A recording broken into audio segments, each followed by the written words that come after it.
अस्सलाम वालेकुम friends, welcome back to Top Smarties drama serial Ghata की आने वाली एपिसोड में हम देखेंगे कि रानिया आखिरकार पहुंच ही जाती है अपनी माँ के पास और माँ के गले लगकर फूट फूट कर रोती है कि ये सब मेरी वजह से हुआ, मेरी वजह से बाबा हम सबको छोड़कर चले गए। रानिया के बाप का जनाजा उठने की देर थी और रानिया के यतीम होने की देर थी कि नवाब ने अपने रंग दिखाने शुरू कर दिए और दानिश को भड़काना शुरू कर दिया कि किसी न किसी तरीके ये सारी जायदाद अपने नाम करवाओ। सब कुछ रानिया ने सुन तो लिया, लेकिन रानिया के सुनने से क्या फर्क पड़ेगा।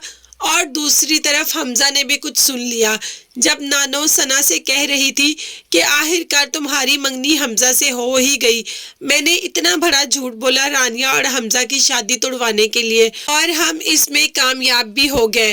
रानिया जब ही दूसरे दिन सुबह उठती है तो सामने से दानिश को देखती है और देखते ही कह देती है दफा हो जाओ यहाँ से, अब तुम्हारी यहाँ कोई जरूरत नहीं। और साथ ही दानियाल तो भगना शुरू कर देता है कि तुम हमजा के साथ क्यों आई, तुम मेरा इंतजार नहीं कर सकती थी। साथ ही साथ कहना शुरू कर दिया कि अब तुम यतीम हो गई हो, अब एक तुम्हारी बीमार माँ है, वो तो 1 मिनट की मार है, क्या पता रात को सोए और सुबह उठे ही ना। अब इस घर का सरबरा मैं हूँ और अब हर फैसला सिर्फ और सिर्फ मेरी मर्जी से होगा। ये कहकर वो वहां से चला जाता है।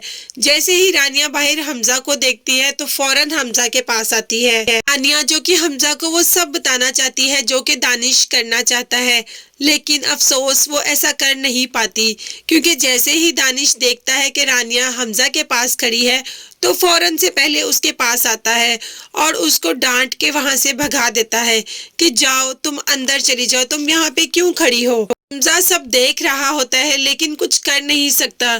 तो क्या रानिया कामयाब हो जाएगी हमजा को सब कुछ बताने के लिए? ये सब देखने और जानने के लिए मेरे चैनल को जरूर सब्सक्राइब कीजिएगा। अपना बहुत ज्यादा ख्याल रखिएगा और मुझे भी दुआ में याद रखिएगा। नेक्स्ट वीडियो तक के लिए अल्लाह हाफिज, बाय बाय, टेक केयर।